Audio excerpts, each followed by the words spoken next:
So we'll bow our heads in prayer, then we will meditate on God's word. Lord, I just want to thank you and praise you for this time that you've given us. Lord, we thank you for another day in our life when we can come before your throne of grace and learn from you. Lord, we pray that as you speak to us, if there are areas where we need to be corrected and make changes, Lord, we pray that you'll grant us grace that these we will take seriously and obey you. Thank you for everything, O Master, with grateful hearts. We offer this prayer in the sweet and loving name of our Lord and Savior Jesus Christ. Amen. Okay.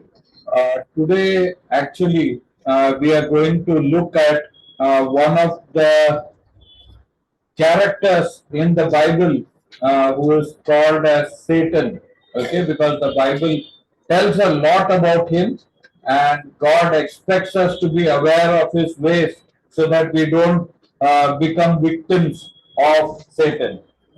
आज हम एक ऐसे चरित्र के बारे में Bible से देखने वाले हैं जिसको बाइबल शैतान बताता है, और बाइबल में इसका उल्लेख बहुत सारे जगहों पर किया गया है और इसको जानना जरूरी है ताकि हम कभी शैतान के चंगुल में ना फंस जाए। The entire Bible captures so many incidents in the lives of believers, okay, and their struggles with Satan or his fallen angels, and either their victory or their struggles. You know, you get to see a lot in the Bible. पूरे Bible में कई बार आप परमेश्वर के जन और शैतान के बीच का जो घमासान है उसको हम देख पाते हैं। कुछ लोग गिर गए, कुछ लोग विजय पाए, पर पूरे बाइबल में हम इसके बारे में पाते हैं। He appears on the scene in the very first book in Genesis, okay, in the Garden of Eden as the serpent, and leads all humanity into ruin and misery.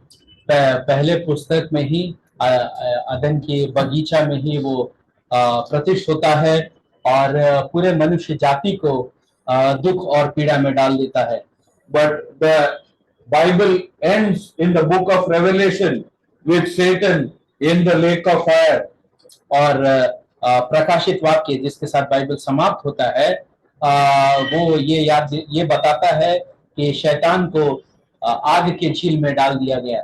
And no more will he bother any of the believers who are there with the Lord Jesus Christ in heaven.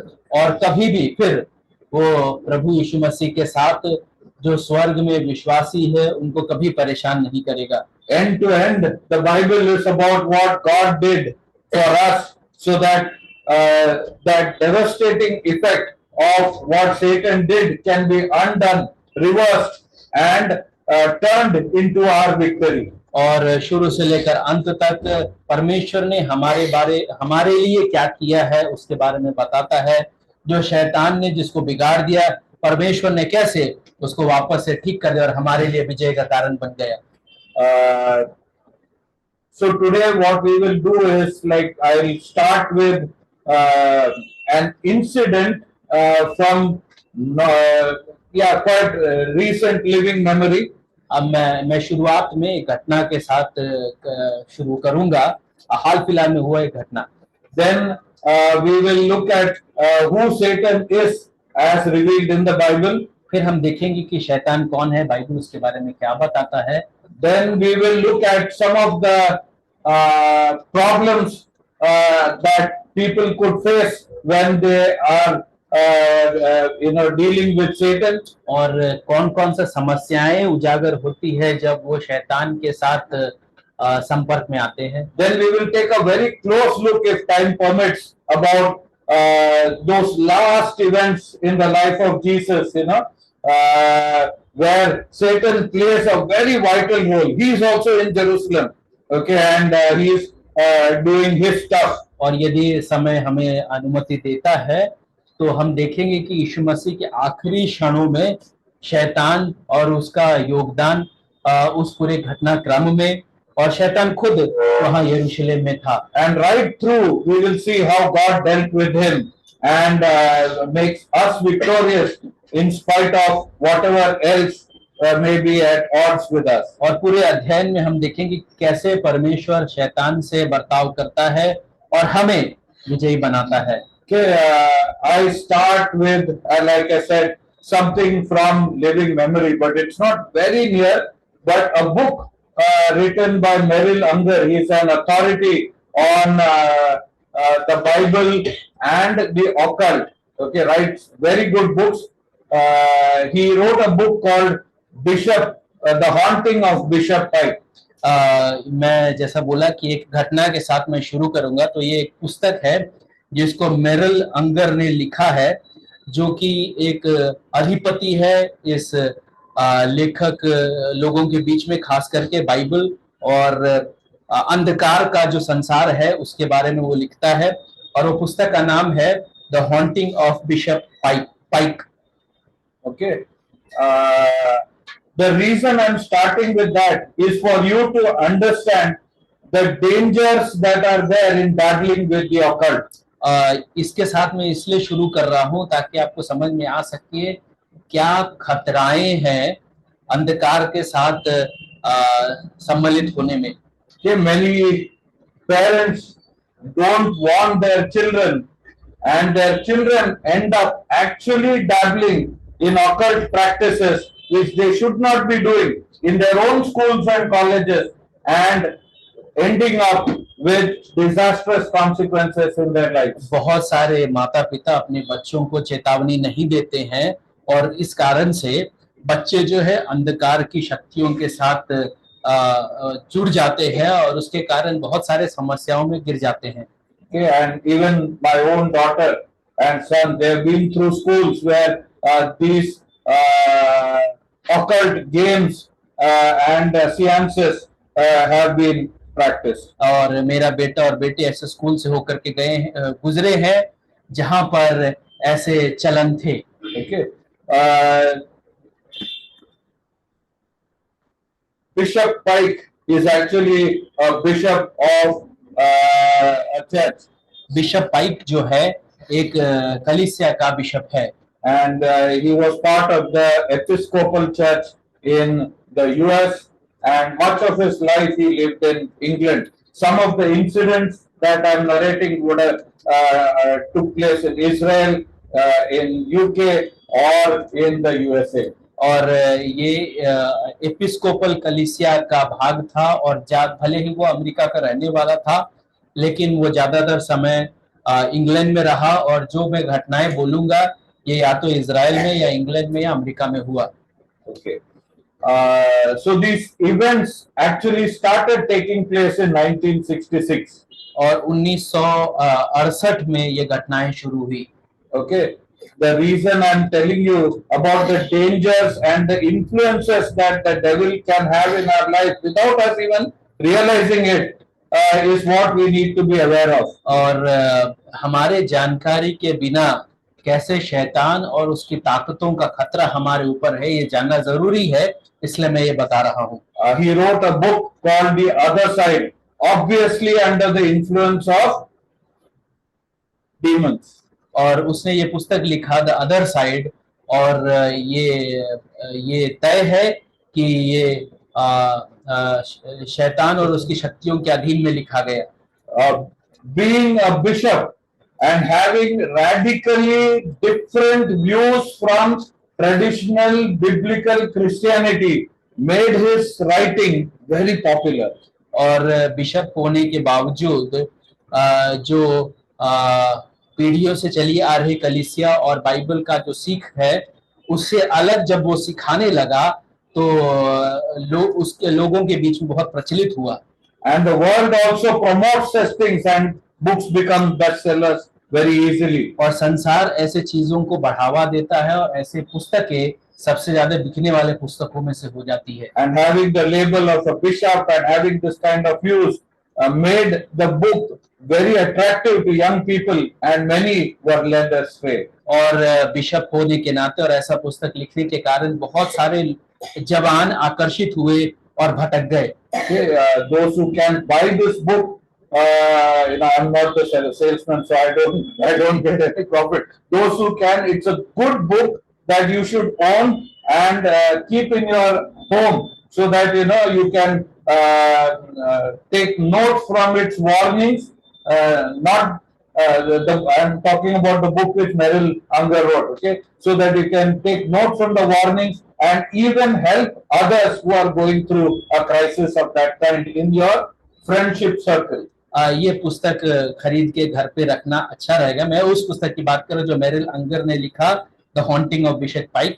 ये book खरीद के रखना जरूरी है, अच्छा है, ताकि जो खतरा है उसके कारण उसके बारे में हम जान सके और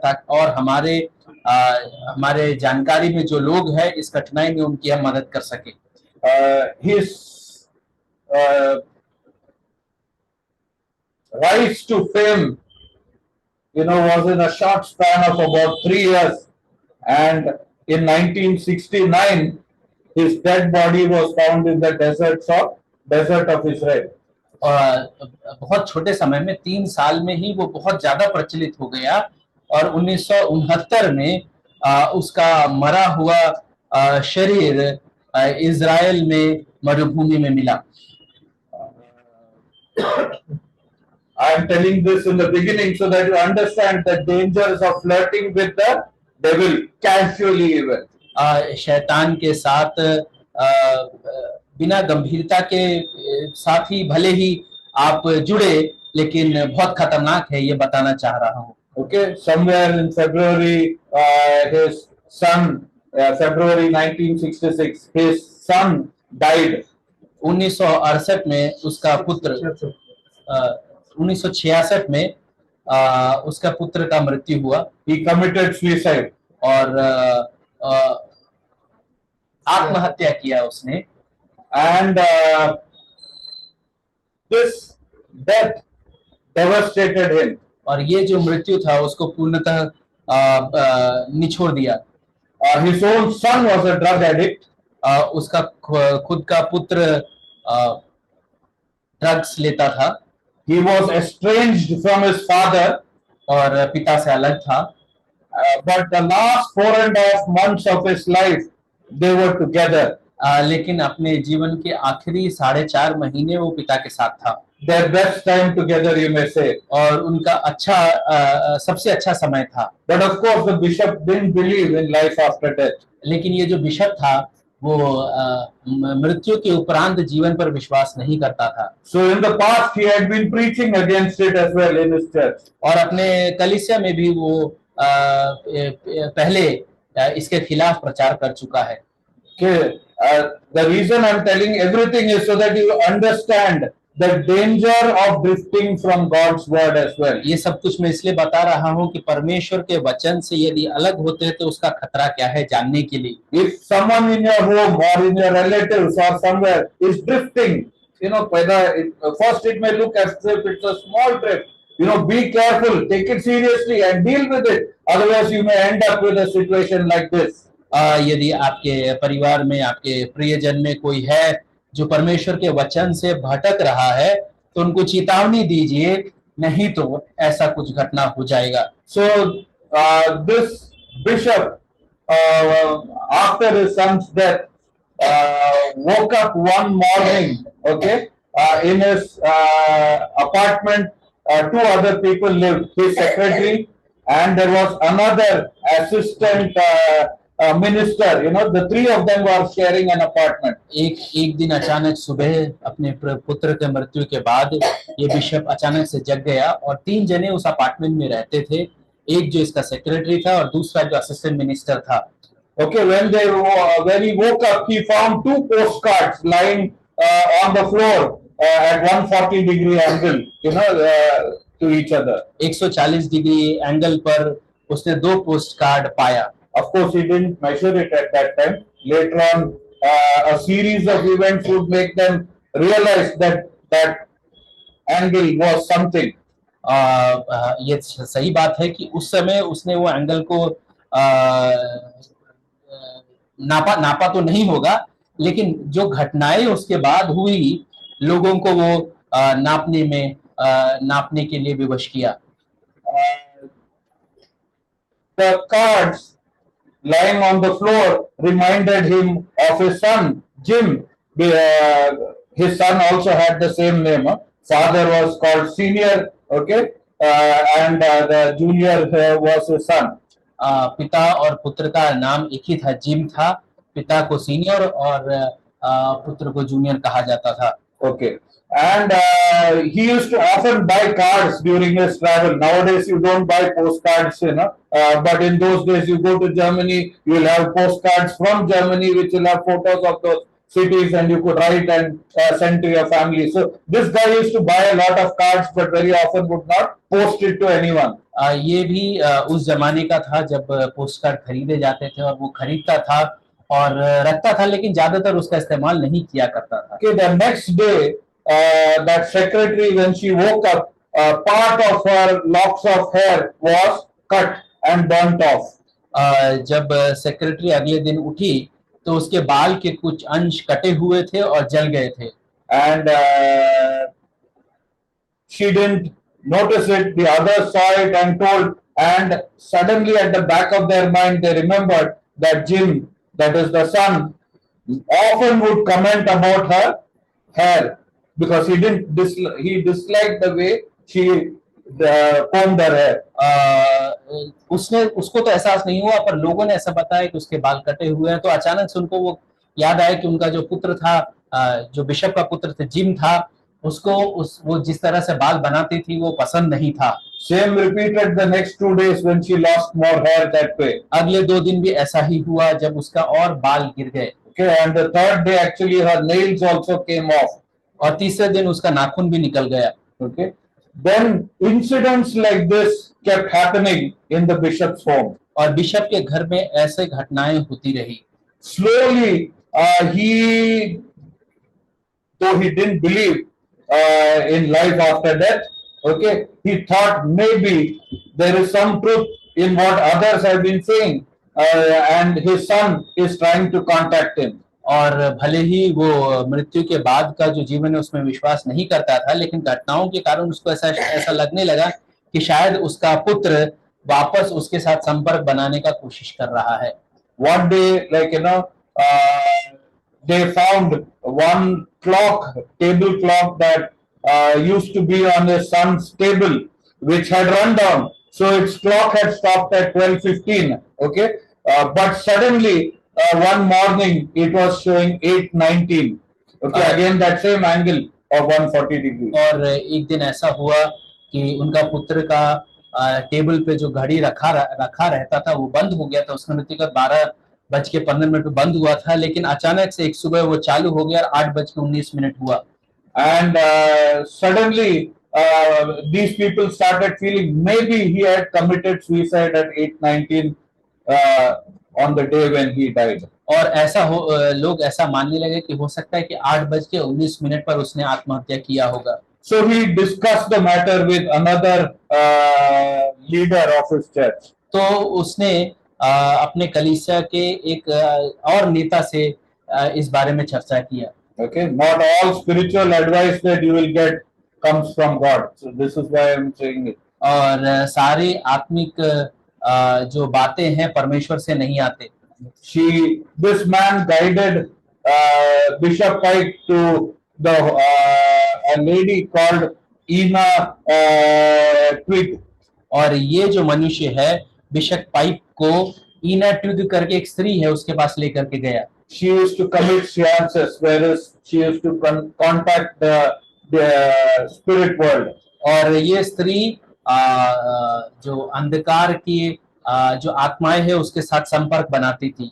And then a series of meetings with her took place. और फिर इस स्त्री के साथ मीटिंग्स होने लगे, which the bishop says opened his eyes to the realm of the other side. और भी तो बिशप जिसके बारे में जिक्र करता है कि दूसरे छोर की जो दुनिया है उसके बारे में उसकी आंखें खुल गई। Of course, the bishop thought that his son was coming to him.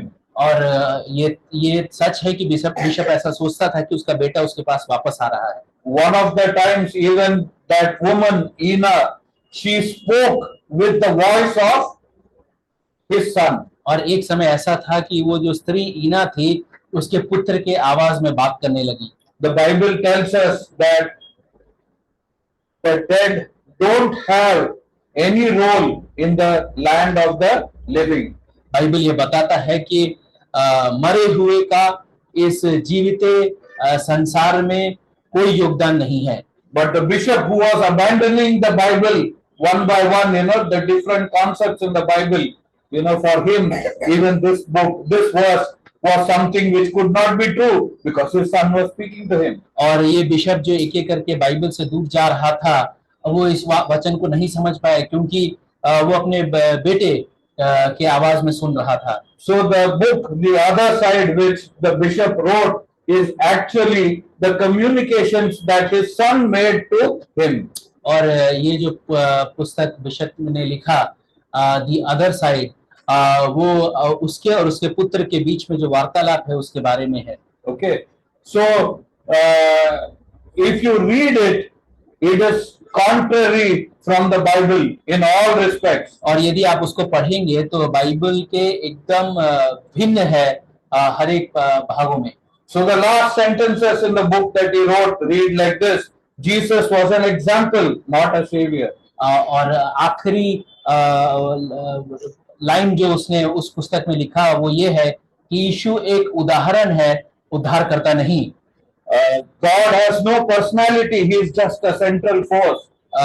परमेश्वर का कोई व्यक्तित्व नहीं है, परंतु सिर्फ वो एक शक्ति है। Salvation is never once mentioned in the bishop's book. Bishop के इस पुस्तक में उद्धार का जिक्र ही नहीं है। Jim always spoke about how a man was cleansing himself as he progressed through stages even beyond the grave. और जिम हमेशा ये बताता था कि कैसे मनुष्य अपने आप को साफ करता जाता है मृत्यु के उपरांत भी। The Bible talks about the doctrine of demons. Bible शैतानों के शिक्षा देता है, शैतानों के बारे में शिक्षा देता है, उपदेश देता है। So there are doctrines which the demons teach within the church as well. Okay, ये जो शैतानी ताकतें हैं कलीसियाओं में जो उपदेश सिखाते हैं वो भी बाइबल बताता है। They use the lips of preachers who stand in pulpits like this and proclaim messages from the devil. और वो ऐसे उपदेशकों का जीभ का इस्तेमाल करते हैं जो ऐसे स्थान पर खड़े होकर के वचन बांटते हैं। So it's very necessary for each one of us to be rooted firmly in God's word. तो ये बहुत जरूरी है कि हम परमेश्वर के वचन में जुड़े रहे। There is some illustration which we have used often, no? A frog, you put in boiling water, it will jump out. हम एक उदाहरण हमेशा देते हैं कि एक मेंढक को आप उबलते हुए पानी में डालिए, वो तुरंत कूद जाएगा। But you put it in cool water, put it on a gas flame and turn the heat on. Slowly as the heat goes up, the frog will not detect it. It will boil to death inside that tub. लेकिन आप उसको ठंडे पानी में डालिए और धीमे से गैस को ऑन कर दीजिए और धीरे धीरे पानी गर्म होने दीजिए, वो मेंढक को समझ में ही नहीं आएगा और उसमें वो उबल करके मर जाएगा। The danger with Satan is he is extraordinarily brilliant. शैतान के साथ जो खतरा है वो ये है कि वो अत्यधिक बुद्धिमान है। And he won't bring something shocking into your life because you will jump out like the frog, run away from that teaching. वो ऐसा कुछ ऐसी कुछ चीज आपके सामने नहीं लाएगा जो कि आपको अचानक से भयभीत कर दे और आप भाग जाए। But he will slowly turn the heat on you. You won't even know that you are dying, you are being finished, you are being ruined. वो धीरे धीरे उसको गर्म करेगा और आपको समझ में ही नहीं आएगा कि आप मर रहे हैं और आप बर्बाद किए जा रहे हैं।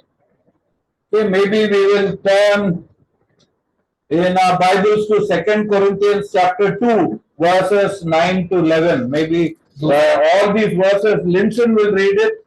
In English, you will have to follow it inside and we will try to see some lessons from it. 2 Corinthians chapter 2, verses 9 to 11. दूसरा कुरिन्थियों दूसरा अध्याय 9 से 11, क्योंकि मैंने इसलिए भी लिखा था कि तुम्हें परख लूं कि सब बातों के मानने के लिए तैयार हो कि नहीं। जिसका तुम कुछ क्षमा करते हो उसे मैं भी क्षमा करता हूं, क्योंकि मैंने भी जो कुछ क्षमा किया है, यदि किया हो तो तुम्हारे कारण मसीह की जगह में होकर क्षमा किया है, कि शैतान की हम पर दाव न चले, क्योंकि हम उसकी युक्तियों से अनजान नहीं। Okay. The Bible writers often want the believers to be careful. Bible लिखने वाले कई बार विश्वासियों को चेतावनी देते हैं कि वो ध्यान रखें। In verse 11, Paul is telling, "For we are not unaware of Satan's schemes." और 11वें आयत में लिखा है, हम शैतान की युक्तियों से अनजान नहीं हैं। Okay. What is this topic that he is talking of? ये किस बात की चर्चा कर रहे हैं? It's about church discipline. कलीसिया में अनुशासन के बारे में है। In the previous letter, in 1 Corinthians, he had approved the excommunication of one individual who slept with his own mother, who had a sexual relationship with his own mother and was part of the church. पहले कुरिन्थियों में उसने एक ऐसे मनुष्य को कलीसिया से बाहर करने का अनुमति दिया जो अपने माता के साथ बिछाने पे गया। And here in this 2 Corinthians, Paul seems to be hinting that that man has repented now.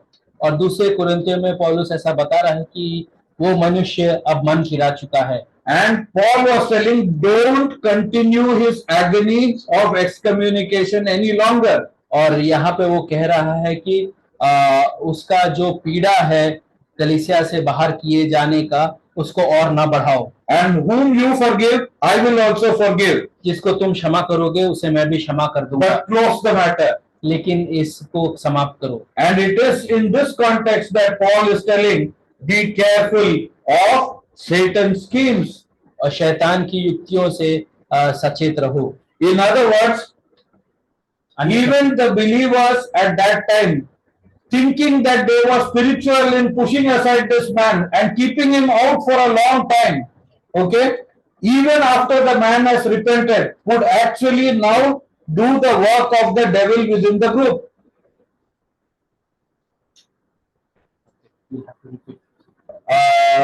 Paul was telling that the man has repented, so he must be restored. But if they think they are spiritual and keep him out any further, they would actually be doing what Satan wants by keeping them divided. पौलुस ये कह रहा है कि उस मनुष्य ने तो मन फिरा लिया है, उसने उसे वापस ग्रहण कर लो, लेकिन ये अपने आप को विश्वासी समझते हुए यदि उसको बाहर रखते हैं तो वो शैतान का कार्य कर रहे हैं। We are safe only if we know the schemes of the devil.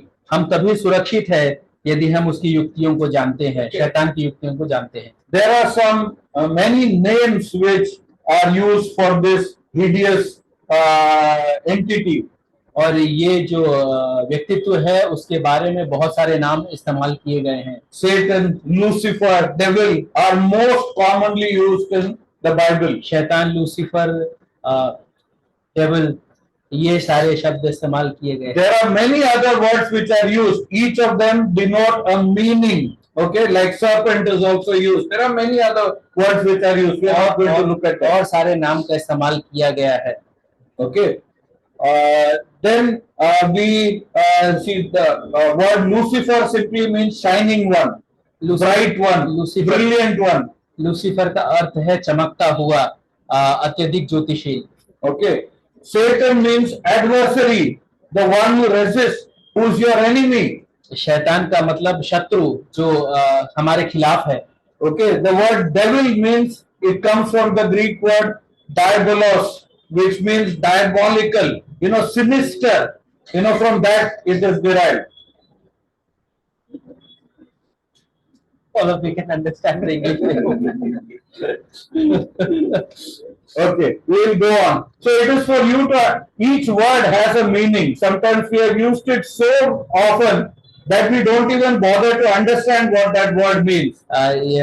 हम सबने इस शब्द का इतने बार इस्तेमाल कर लिया कि हमको पता भी नहीं है कि उसका क्या तात्पर्य है। Okay.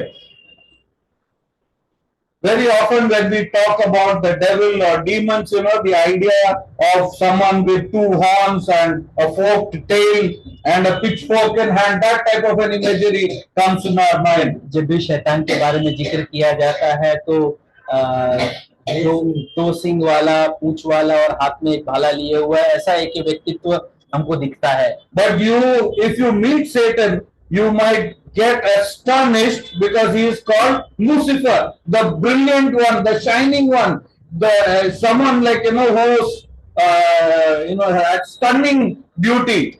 लेकिन यदि आप शैतान से मिलते हैं तो आपको अचंभा होगा, क्योंकि उसका नाम लूसीफर है, वो चमकता हुआ सितारा के समान है और एकदम सुंदर होगा। Okay, there are two basic passages from which we can learn about the origin of Satan or devil or Lucifer. और दो भाग है जहां से हम शैतान का शुरुआत के बारे में सीख सकते हैं। Isaiah 14, यशायाह 14 verses 12 to 14. 12 से 14। Maybe you can just read it.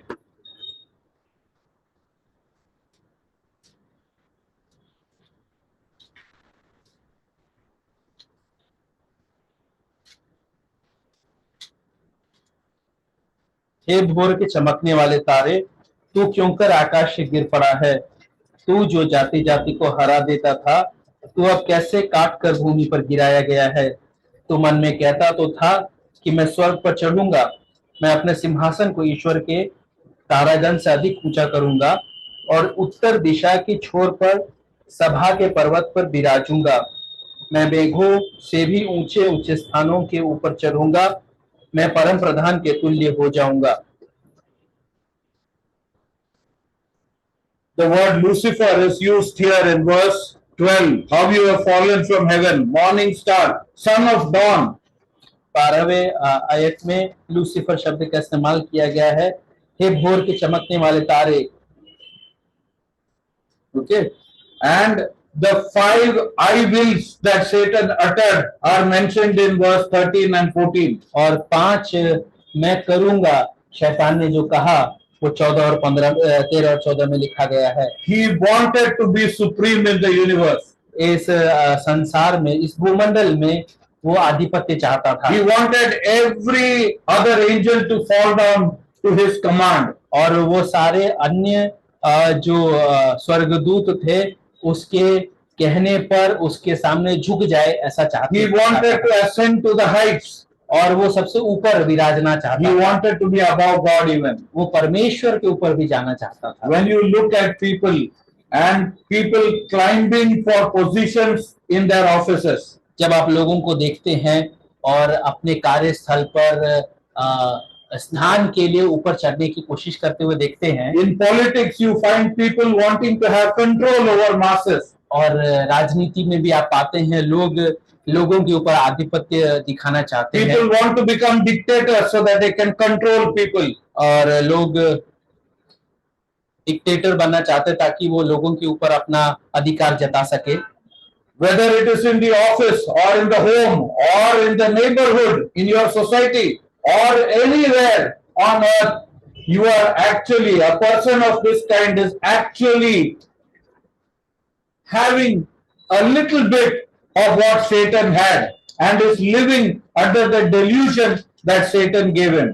और आप घर में, आस पड़ोस में, कार्यस्थल में या कहीं पर भी हो, यदि आपके अंदर ऐसा कुछ है तो आप शैतान के एक कुछ अंश को आप दिखा रहे हैं। You remember Satan told the Lord, fall at my feet and I will give you everything. याद कीजिए, शैतान ने प्रभु से कहा कि मेरे कदमों पे गिर जाओ और मैं तुम्हें सब कुछ दे दूंगा। Okay, and a lot of people are falling prostrate at the feet of Satan or to get something that is in their heart. और बहुत सारे लोग शैतान के कदमों पर गिर रहे हैं ताकि उनके हृदय में जो है उनको वो मिल जाए। What you need to realize is who is making that promise to you. आपको क्या जानना जरूरी है कि ये वायदा आपके साथ कौन कर रहा है? It is Satan. ये शैतान है It is Lucifer, और वो लूसीफर है, that glorious one, that brilliant one, which fell and lost all his glory. वो You know, and he is promising to give you glory. You know, what a ridiculous thing. But he makes us believe this lie very easily. वो चमकने वाला तारा जो गिर गया, वो हमें इस झूठ में फंसाने की कोशिश कर रहा है। And he is offering to us what he himself lost. और वो ये देने का वायदा कर रहा है जो उसने खुद से खो दिया है, Because he wants to see many of us fall and be destroyed. और क्योंकि वो चाहता है कि हम में से बहुत सारे गिर जाए और बर्बाद हो जाए। He doesn't wish to go alone into that lake of fire. और वो आग का जो झील है उसमें वो अकेला नहीं जाना चाहता है। You know, it's with great pain, like, you know, I'm sharing this because even among my relatives, there are many who have dabbled with the occult and have fallen prey and lived disastrously, died disastrously. बड़े दुख के साथ मैं बताता हूँ कि मेरे परिवार जन में भी ऐसे लोग हैं जो अंधकार की शक्तियों के साथ जुड़े और बड़ा ही दर्दनाक उनका जीवन और मृत्यु रहा। Okay, we will have a quick look at Ezekiel chapter 28 verses 12 to 19. ये हेजकेल 18वें अध्याय 28वां अध्याय 12 से 19 तक हम पढ़ेंगे। Okay, very easy to remember. Isaiah 14, Ezekiel, double of that 28. Okay, so easy to locate in your किसी को मिल Bible. गया है तो पढ़ देंगे। ये 19 फिर यहोवा का यह वचन मेरे पास पहुंचा, हे मनुष्य के संतान, सोर के राजा के विषय में विलाप का गीत बनाकर उससे कहे, परमेश्वर यहोवा यूं कहता है, तू तो उत्तम से भी उत्तम Okay, है। just 1 minute. The passage is addressed to the king of Tyre. Okay, it's a human being who was ruler of Tyre. Okay, ये जो भाग है सोर के राजा के लिए लिखा गया है और ये एक मनुष्य है।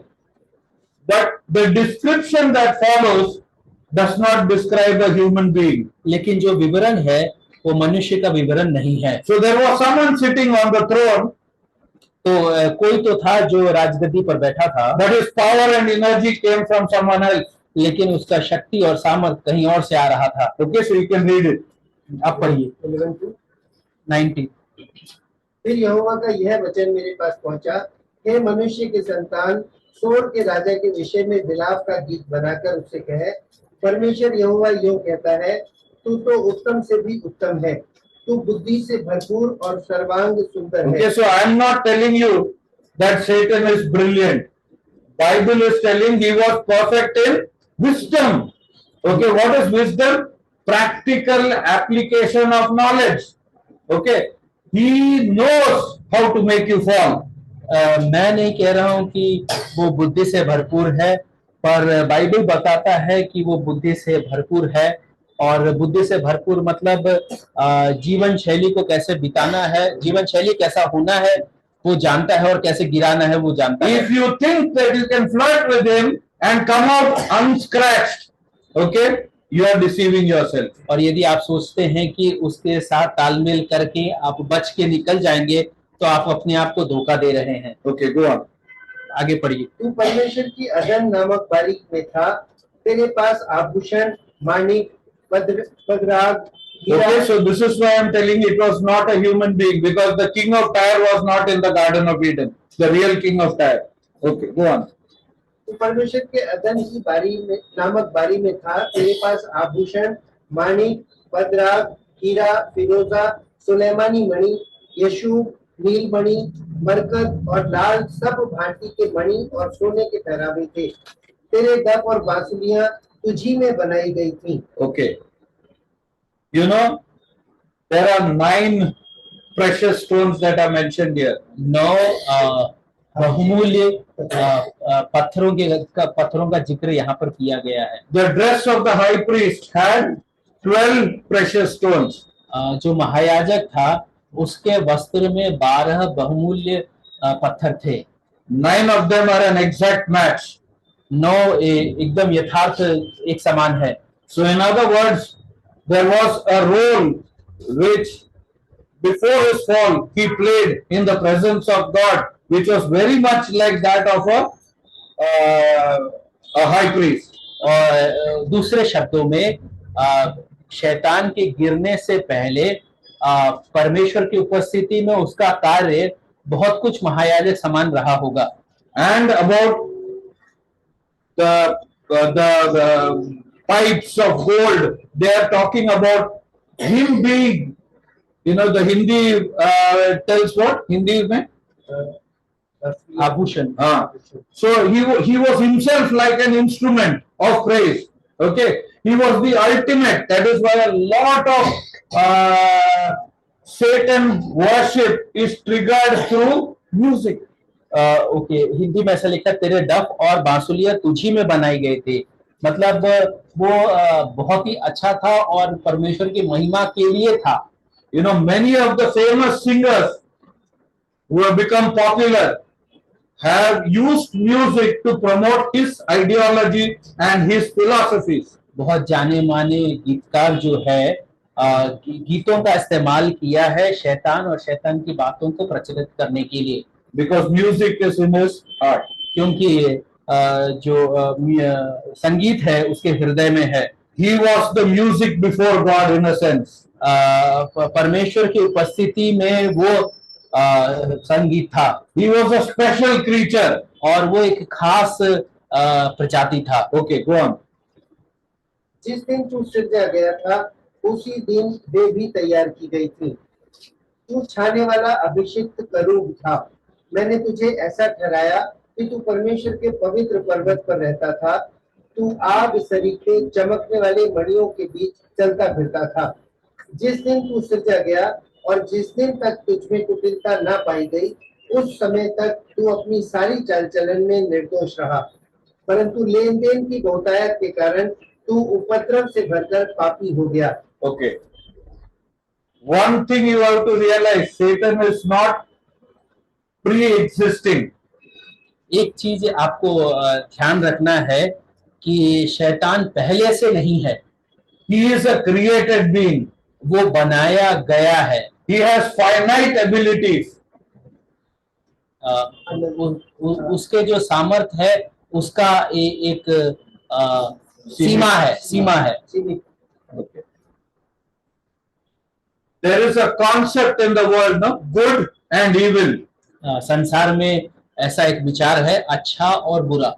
Good will triumph sometimes, evil will triumph sometimes. थोड़े समय के लिए अच्छा आगे बढ़ेगा, थोड़े समय के लिए बुरा आगे बढ़ेगा. So people talk of Kali Yuga and many other things. तो लोग कलयुग के बारे में बात करते हैं. Okay, but that is demonic doctrines. पर ये शैतानिक उपदेश है. Evil will never triumph over good. बुरा जो है कभी भी अच्छाई के ऊपर विजय नहीं पा सकता. This created being will never ever ascend above God. ये जो बनाया गया जीवी है वो कभी भी परमेश्वर के ऊपर नहीं बढ़ेगा. Yeah, go on. परंतु लेन देन की बहुतायत के कारण तू उपद्रव से भरकर पापी हो गया. इसी से मैंने तुझे अपवित्र जानकर परमेश्वर के पर्वत पर से उतारा और हे छाने वाले का रूप, मैंने तुझे आग सरीखे चमकने वाले मणियों के बीच से नष्ट किया है. सुंदरता के कारण तेरा मन फूल उठा था और वैभव के कारण तेरी बुद्धि बिगड़ गई थी. मैंने तुझे भूमि पर पटक दिया और राजाओं के सामने तुझे रखा कि वे तुझको देखें.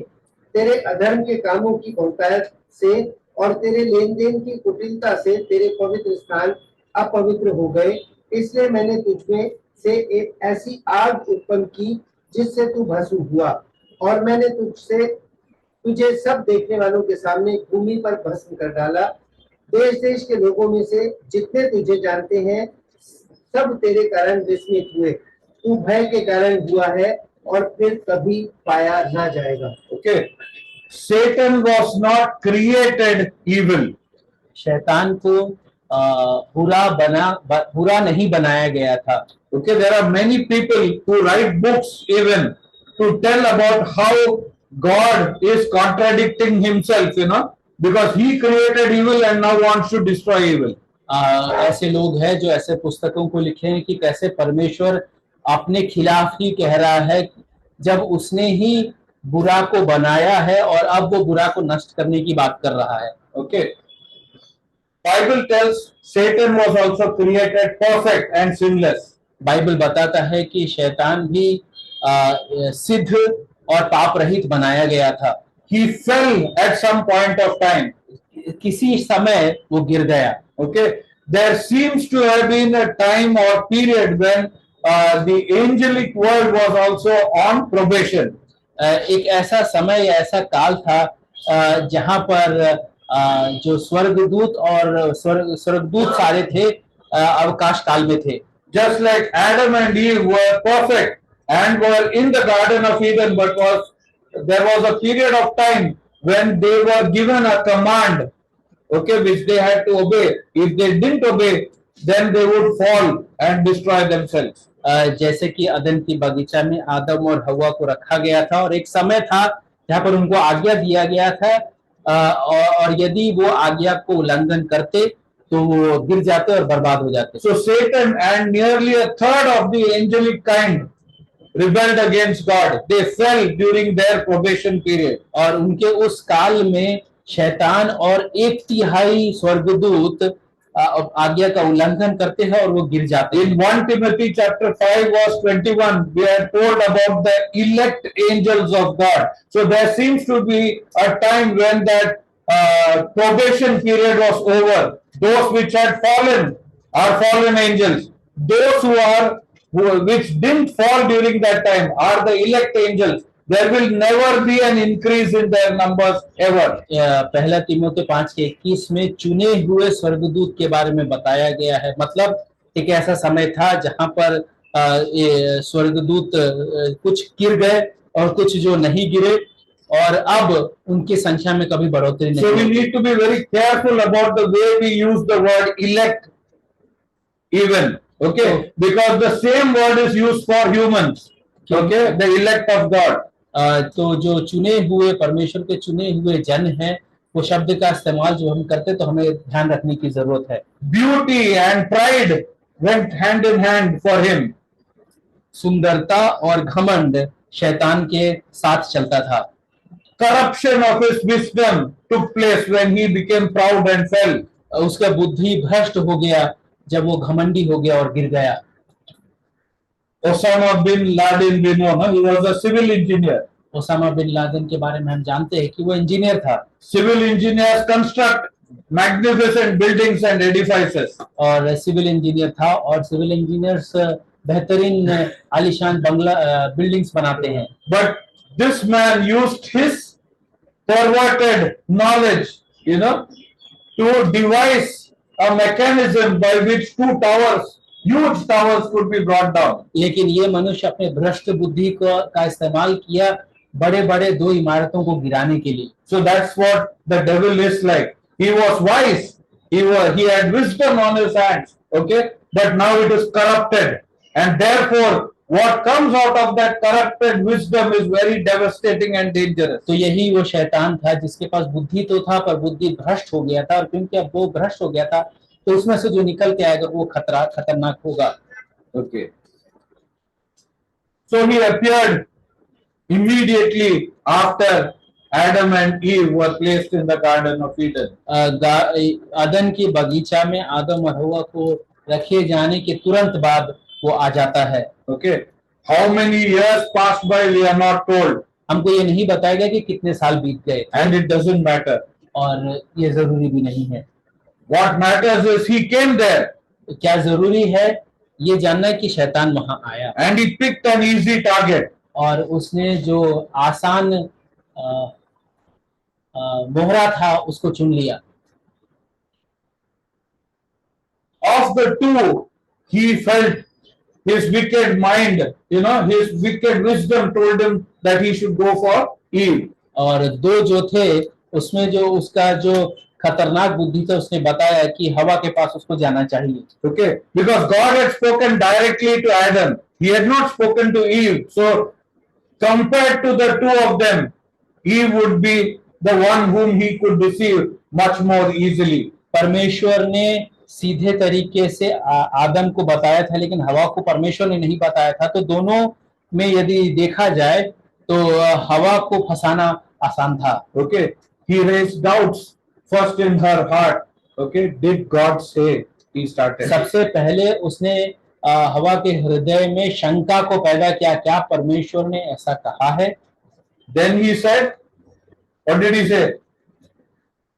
You will not die. You know, when she said, if we eat, we will die. He said, you will not die. He told a blatant lie. After raising a doubt in her mind, he told a lie. पहले उसने शंका पैदा किया, फिर उसने झूठ बोला कि तुम नहीं मरोगे। He told God has bad intentions. Okay, He doesn't want you to be big, and He knows if you eat it, you will become like God. He doesn't want you to share that space. पर उसने ऐसा बताया कि परमेश्वर की इच्छाएं अच्छी नहीं है, परमेश्वर नहीं चाहता है कि तुम बड़ा बनो, यदि तुम इसे खाओगे तो तुम परमेश्वर के समान बन जाओगे, और ये परमेश्वर नहीं चाह रहा है। You know, this desire to be something is there in all of us. You know, we should not think or even deceive ourselves, you know, because that's what Satan wants you to deceive yourself. It is there in us, you know, to be something, to be above others, you know, to be first in the class, not because we want to be wiser, okay, only because we want to have that in our hand which will tell I am better than everyone else. और ये इच्छा हम हर एक के हृदय में है, और हम धोखा न खाए, क्योंकि शैतान चाहता है कि हम धोखा खाए। हम चाहते हैं कि हम आगे बढ़े, सबके लोगों की आगे बढ़े, क्लास में पहले स्थान पर आए, इसलिए नहीं कि हम बुद्धिमान बन जाए, परंतु हमें वो मिल जाए जो ये बताता है कि हम सबसे अच्छे हैं। Okay, so Satan destroyed mankind by putting the same thoughts which he had in his head and which brought his destruction. That is why I said he fools us by making us believe in a lie. वही विचार जो उसके गिरावट का कारण बना, वही विचार उसने मनुष्य जाति के बर्बादी के लिए इस्तेमाल किया, और वो झूठ हमारे अंदर भी डालता है। Okay, now here's another verse which Paul has written to the church in Corinth. 2 Corinthians chapter 11 verses 3 to 4. दूसरा कुरिन्थियों 11वां अध्याय और उसका 3 और 4। Okay, let everyone open the passage. After that, लोग उस भाग को खोल ले, फिर हम पढ़ेंगे। yeah, maybe Rakesh can read it loudly. परंतु मैं डरता हूँ कि जैसे सांप ने अपनी चतुराई से हवा को बहकाया, वैसे ही Just 1 minute. Let people finish turning the Bible. वो आवाज खत्म होने के बाद आप पढ़िए। परंतु मैं डरता हूँ कि जैसे सांप ने अपनी चतुराई से हवा को बहकाया, वैसे Okay, I am afraid that just as Eve was deceived by the serpent's cunning, वैसे ही तुम्हारे मन उस सिधाई और पवित्रता से जो मसीह के साथ होनी चाहिए कहीं भ्रष्ट ना किए जाए। यदि कोई तुम्हारे पास आकर किसी दूसरे यीशु का प्रचार करे जिसका प्रचार हमने नहीं किया, या कोई और आत्मा तुम्हें मिले जो पहले न मिला था, या कोई और सुसमाचार सुनाए जिसे तुमने पहले न माना था, तो तुम उसे सह लेते हो। मैं तो समझता हूँ कि मैं किसी बात में बड़े से प्रेरित no, enough. Only 3 and 4. Okay. So who is being addressed in this passage? यहाँ पे किसको संबोधित किया जा रहा है इस भाग में? हाँ? ईव को थोड़ी बोल रहा है वो। किसको लिखा है? The church, believers को, हम सबको। उधर कोरिंथियन बिलीवर्स को, एंड आज हम लोग पढ़ते हैं, इसीलिए हमारे लिए भी परमेश्वर का वचन में वही मैसेज दिया है। उस समय के कोरिन्थ के विश्वासियों के लिए आज today what we are reading it's for us. Okay, thank you. I do this blunder many times. Okay. Eve was deceived by the serpent's cunning. हवा को शैतान के चतुराई से बहकाया गया था। Eve was better than you and me or worse than us? हवा हमसे अच्छी थी Satan picked an easy target, no? हमने कहा कि शैतान ने एक आसान मोहरा को चुन लिया। Was Eve an easy target as compared to us or stronger target? क्या हवा हमसे आसान मोहरा था या हमसे और कठिन मोहरा था? Huh? Yeah. They were walking with the Lord in the garden every day. They had direct communion. They were perfect. Sin had not marred them. Okay? It was a tough target. If you think like, just because he went to Eve, he was picking an easy target. It was not like that. It was a tough target for him. वो परमेश्वर के साथ चलने वाले थे, वो सिद्ध बनाए गए थे। और यदि आप ऐसा सोचते हैं कि वो आसान मोहरा था, तो ऐसा नहीं था। You and I are easy bakars. मैं और आप बहुत आसान मोहरा है।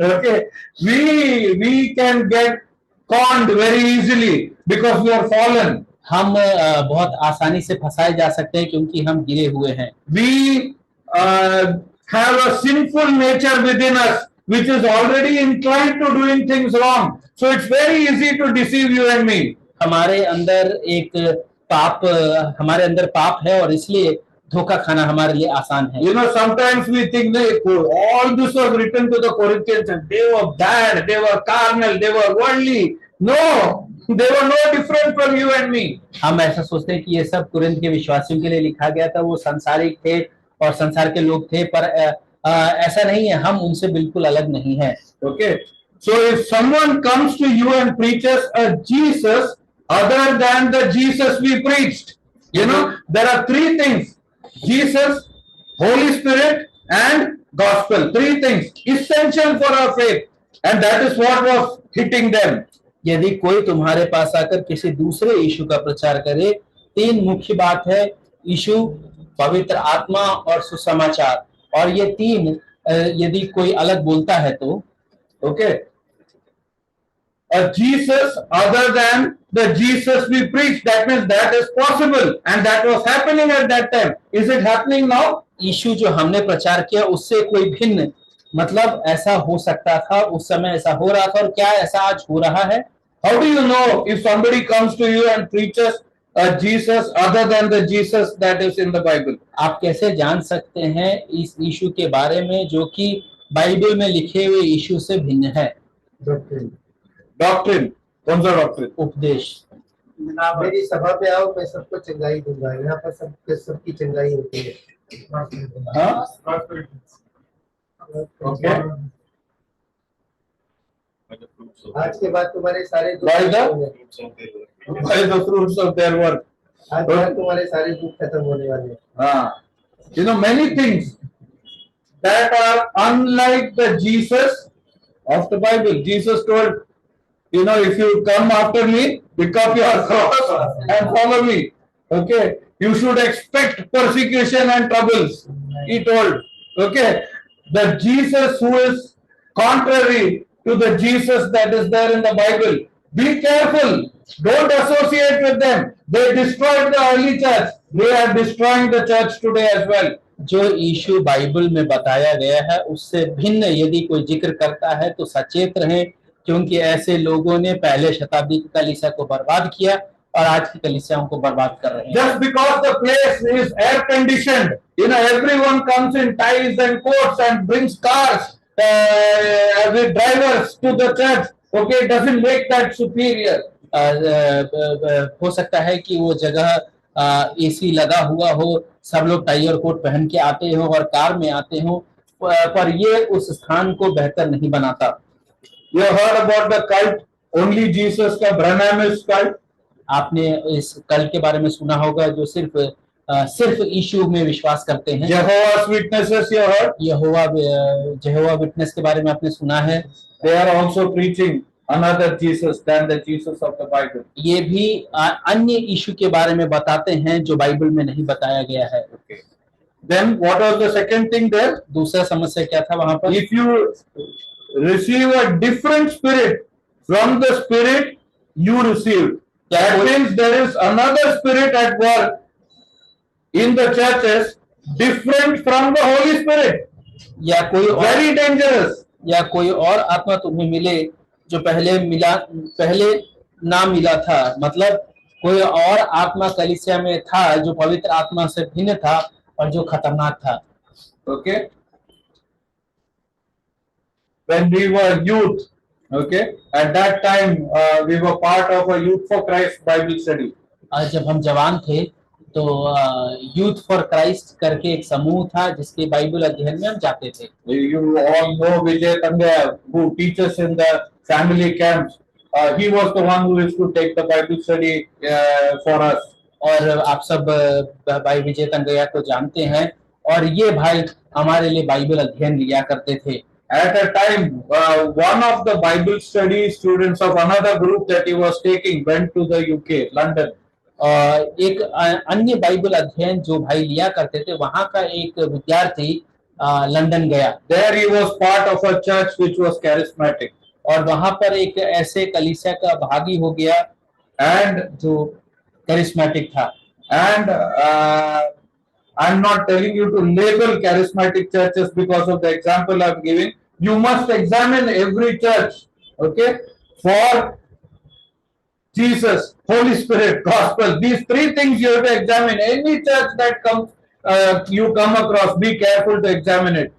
कोई भी कलीसिया आप जाए, आप यीशु मसीह, पवित्र आत्मा और सुसमाचार के बारे में वो क्या सिखाते हैं जरूर आकलन कर ले। So when they started worshiping God, जब वो वहां पर परमेश्वर की आराधना करना शुरू किए, people started speaking in tongues. लोग अन्य भाषाओं में बोलने लगे। But he was shocked. पर उसको अचंभा हुआ। The guy next to him was a white man. He was speaking in Hindi. उसके बाजू में बैठा जो मनुष्य था वो अंग्रेज था और वो हिंदी में बोल रहा था। And he was blaspheming and cursing Jesus in Hindi. और वो हिंदी में यीशु मसीह को श्राप दे रहा था हिंदी में। Do you realize why the Bible tells that if a person speaks in tongues, it must be interpreted? क्या आप समझते हैं बाइबल क्यों ये सिखाता है कि यदि कोई अन्य भाषा में बोलता है तो उसका अनुवाद होना चाहिए? That is why the Bible says, no one can say Jesus is Lord except by the Spirit of God. And anyone who says contrary to that is not speaking by the Spirit of, by the Holy Spirit. Bible ये बताता है कि यीशु मसीह परमेश्वर है। लोग तभी बोल सकते हैं जब वो पवित्र आत्मा से उत्तेजित है और यदि कोई ऐसा नहीं बोलता है तो वो कोई और आत्मा है। The third thing was a different gospel. और तीसरा जो है कोई और सुसमाचार। Sin, पाप, and dealing with sin. और पाप के साथ बर्ताव। That is what our Lord came for. और इसी कारण हमारा प्रभु आया। All other prosperity gospel and other things that are there, you join this church or that church or this leader or that leader and this will happen, that will happen, all these are taking you away from the gospel. और बाकी सारी जो बातें हैं, जो बढ़ोतरी की बातें हैं या अन्य चीजें जो अन्य कलीसियां सिखाती है वो आपको सुसमाचार से अलग करता है। Okay, so I will be ending shortly for today. I will not be finishing it because there's too much to finish in one day. मैं थोड़े समय में इसको समाप्त कर देता हूँ। How will you know what is fake and what is good? सही क्या है और झूठ क्या है कैसे आप समझेंगे? I'm asking you. मैं आपसे सवाल कर रहा हूँ।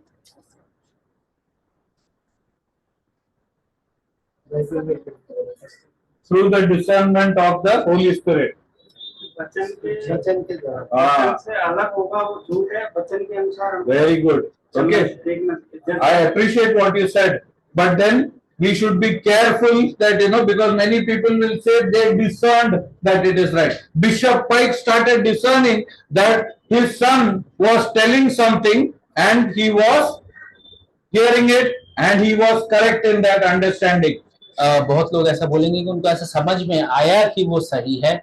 बिशप पाइक भी ऐसा सोच रहा था कि उसका बेटा उसके साथ वार्तालाप कर रहा है। But if in those 3 years, 1966 to 1969, had he read the Bible even once, he would have known that he was playing with fire. और 1967 से 1969 तक वो 1966 से 1969 तक।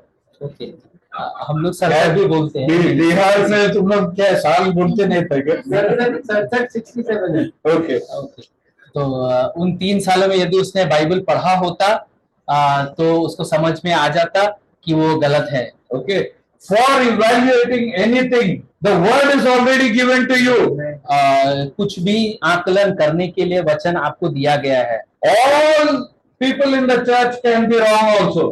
कलीसिया के हर एक जन गलत हो सकते हैं।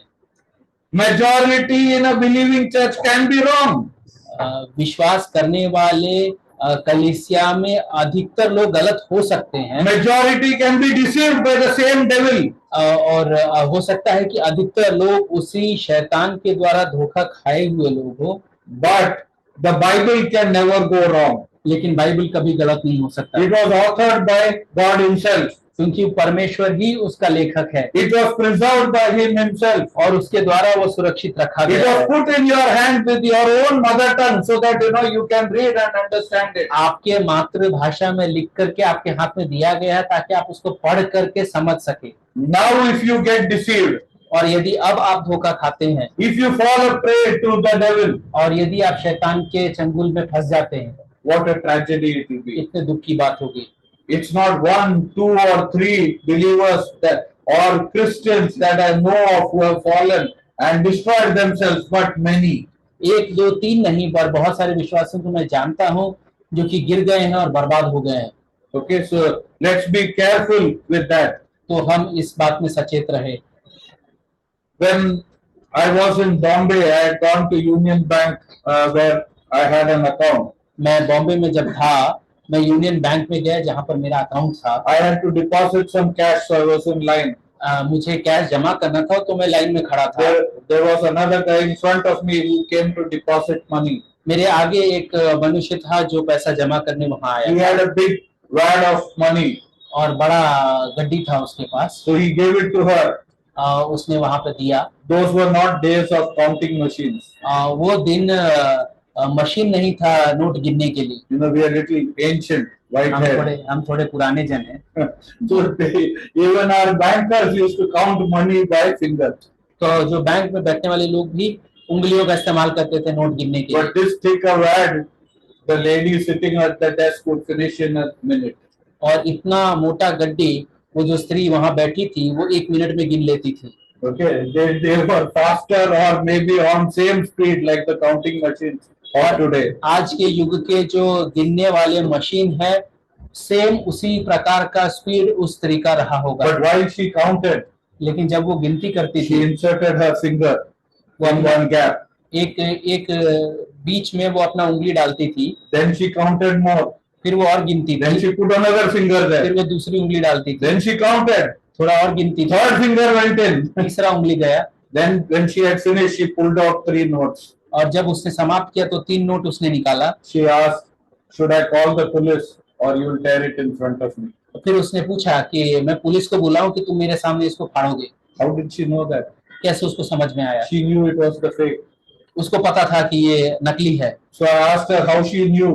तो फिर मैंने उससे You know, पूछा। after this tamasha finished, I was engrossed. You know, something amazing was taking place. ये पूरा तमाशा होने के बाद मैंने उस स्त्री से पूछा कि आपको कैसे समझ में आया? She said, "We are trained to handle the correct currency." हमको सही या असली जो नोट है उसको हैंडल करने के लिए हमें सिखाया गया है। So when the false one, fake one comes, तो जब नकली आता है we know. हमको तुरंत समझ में आ जाता है। Isn't that how your Bible is? क्या हमारा बाइबल ऐसा नहीं है? When the fake comes, are you able to recognize it? जब नकली आता है तो क्या आप उसको पहचान पाते हैं? Fake Jesus, झूठा यीशु, fake Holy Spirit, झूठा पवित्र आत्मा, fake gospel. झूठा सुसमाचार, Are you able to recognize it? क्या आप समझ पाते हैं? You won't if you are not handling the correct word of God in your life properly and trained yourself to recognizing what it says. यदि आप परमेश्वर के वचन को और क्या वो सिखाता है यदि आपने उसको सीखा नहीं है तो आप नहीं कर पाएंगे। Okay, we will end with that. इसके साथ हम आज के लिए समाप्त कर देंगे। Request Limson to close